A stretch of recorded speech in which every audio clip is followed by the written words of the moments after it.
Alright guys, we're going to get a little closer look at this Smith & Wesson M&P.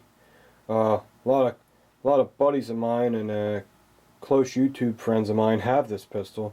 They've been telling me for years to get one. At the time when they were telling me, as I said before in the other videos, I was hearing a lot of bullshit about the trigger and the grimy trigger, and you have to send the gun back to get the trigger fixed and this and that. So that's what made me, I didn't feel like going through that shit. Not all of them had that problem, but some of them, enough of them did to where it made me feel uncomfortable getting one. But a couple years went by, and I met new people, new friends, and they also had the M&P, and they swear by it, love it. A lot of gun counter guys I know carry the M&P every day. Police officers carry it. There's a lot of police agencies that carry the M&P. This is stuff I found out, and it's all facts. I'm not just making this up.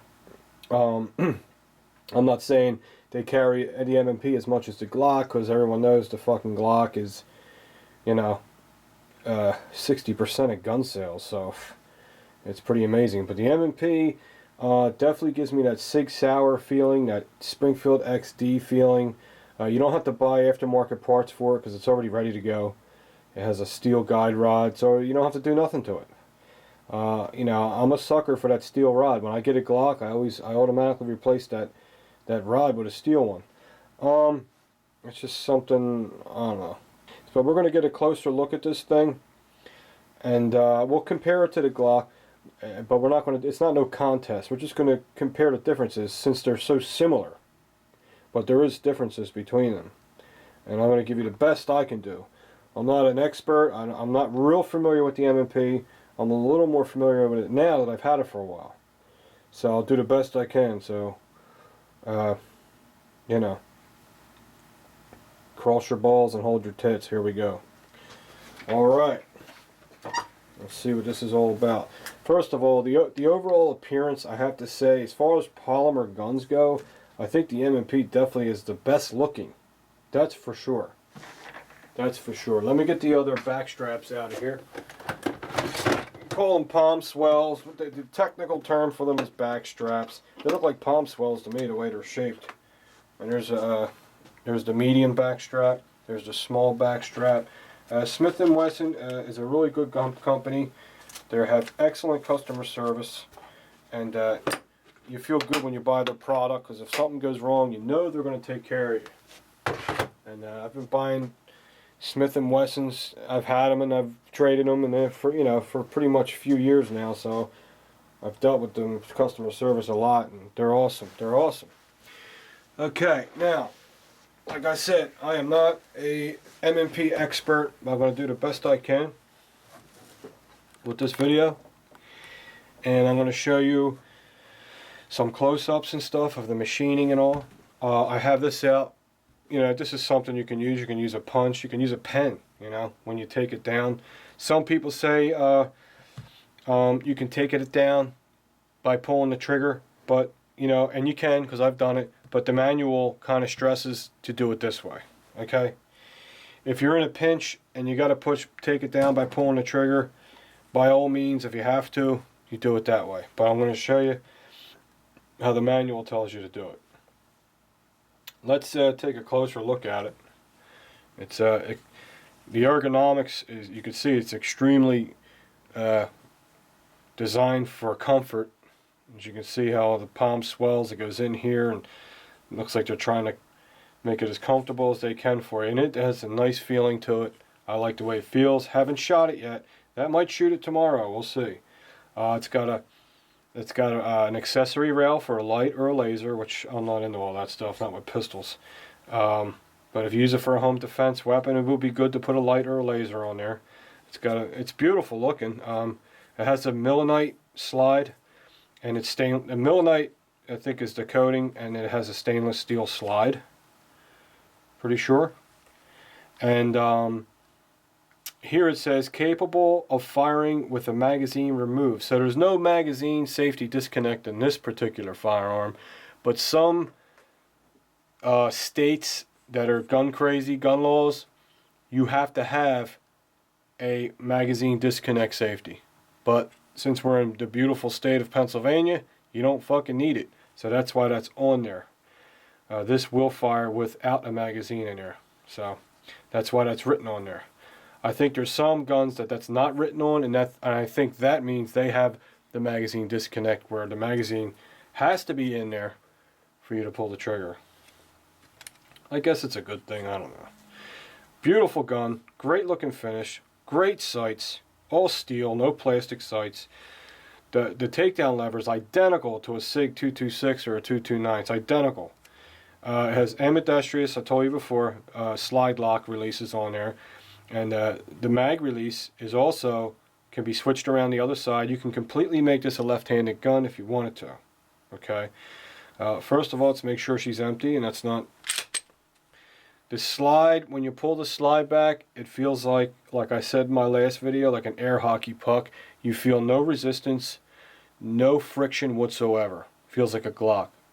It's really smooth.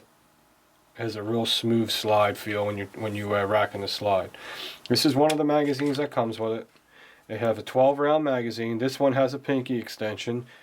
You also get one without a pinky extension. So I like to have one with and without, just because I like variety. So we'll put them over there. Really good magazines, solid magazines, well made. This is a 9mm. Okay. Let's look inside it.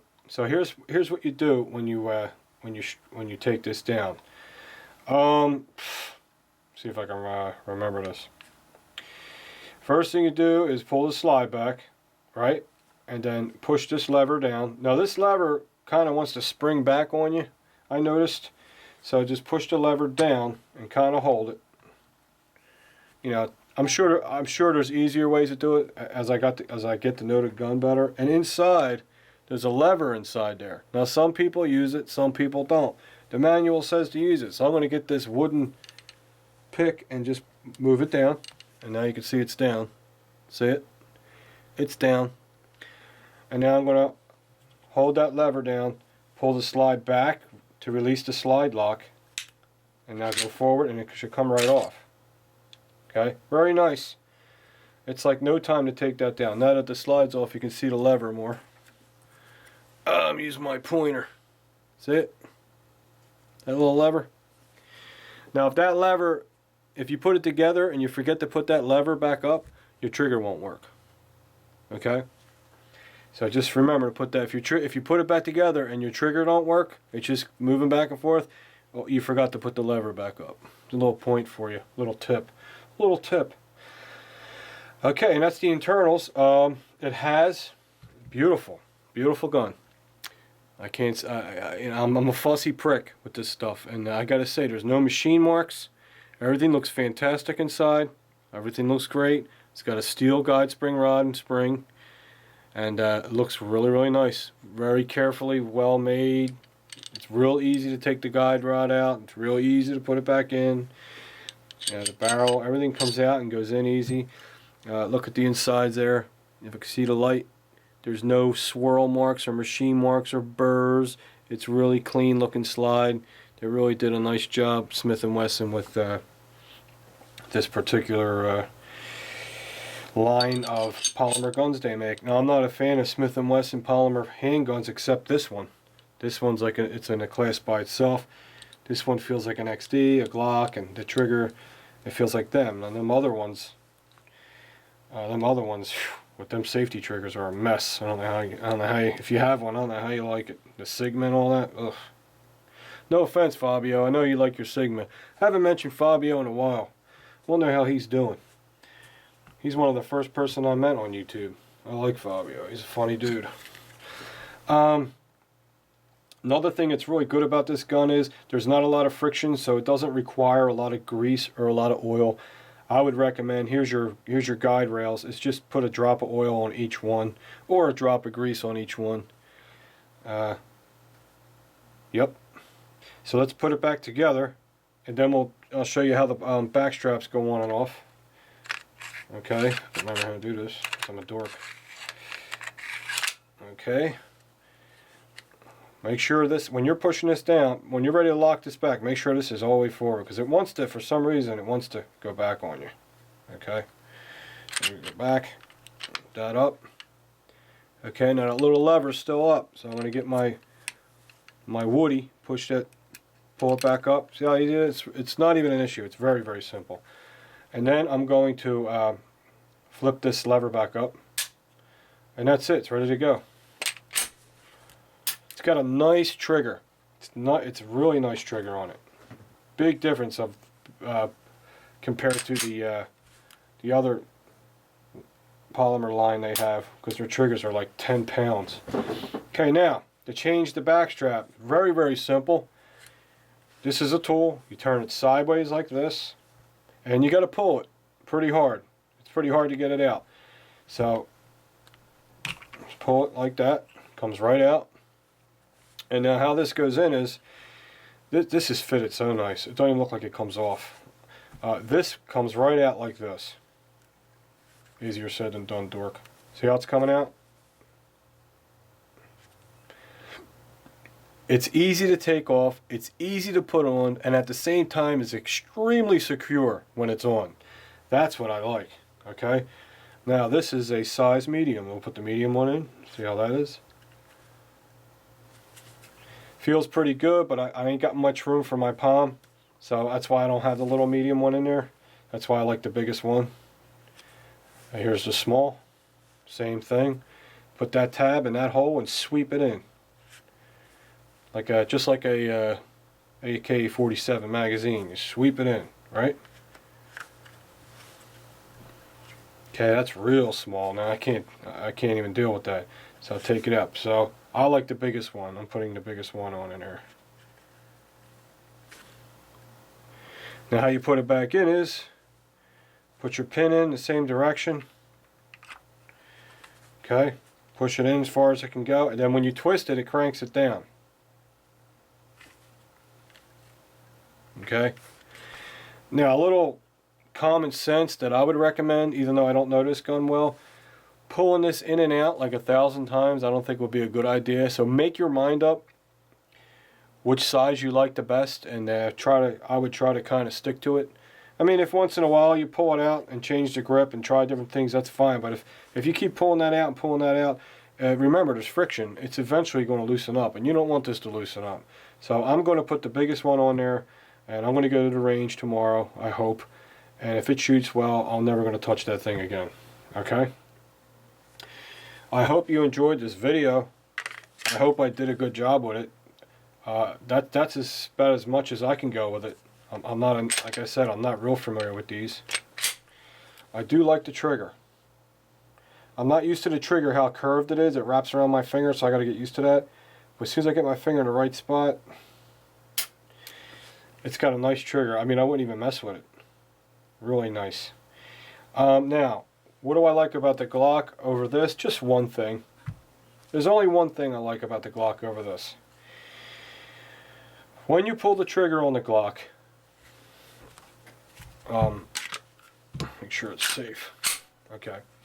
The trigger's forward. That means one's in a chamber. Okay. Or that means the gun has been cocked. That's pretty much more what it means. And that's pretty cool. It's kind of like a semi-chamber indicator, definite cocking indicator. Okay. It means it was cocked. That means there might be a round in the chamber. There could be a round in the chamber. I like that. So when I cock it, and then I pull the trigger, and then I put the magazine in it, and I just look at the Glock, I know the trigger's in the rear position. I know it's pretty much safe. It's in a safe position. The gun's in a safe state because the trigger's in the rear and you can't pull it. This one, when you cock it, it's like just not a big deal. And then you pull the trigger goes forward again, and you really can't tell by looking at that. But in defense to the M&P, it has a wonderful, beautiful chamber indicator on the top. And I'm a stickler. I like chamber indicators. I know a lot of you guys say you don't like chamber indicators. The #1 chamber indicator is your brain, but not everybody's brain is very sharp. So sometimes it's great to have a physical tool to tell you or to show you that you got one in the chamber. There's nothing wrong with that. Okay?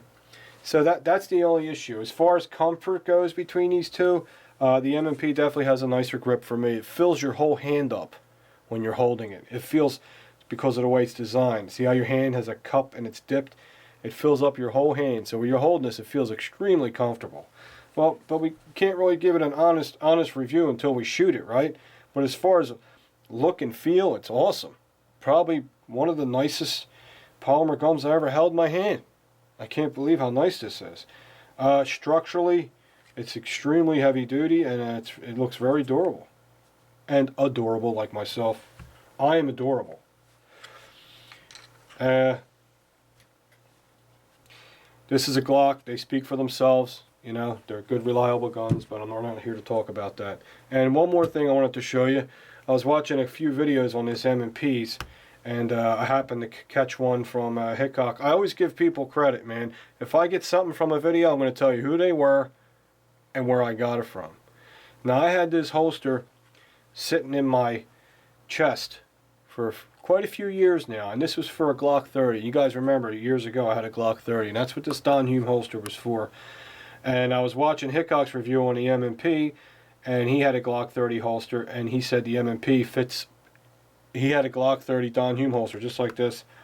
His M&P, like this, fitting this perfectly. So, just if you have a Glock 30 holster, Don Hume, and you have an M&P like this one, it will fit in here perfect. And this also will fit in XD. That's why I wrote it on the back.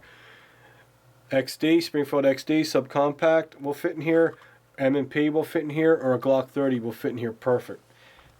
And I mean perfect. Look at that. And it's holding it. It's perfect. You want it to be a little snug. You want to have to pull a little. A gun shouldn't just slide in and out of a holster freely. That's no good. You want to have to pull. And I mean, this fits in here better than my Glock 30. It fits perfect. Okay, so there's a little tip from you, and thank you, Mr. Hickok. Sometimes you learn from other people, you know what I mean? There you go. And that's the best I can do. Let's get this thing to the range. I hope it shoots bullseye. I hope we can make one big hole in the center. That's my goal. That's what I want to do with a gun, and let's hope it does it.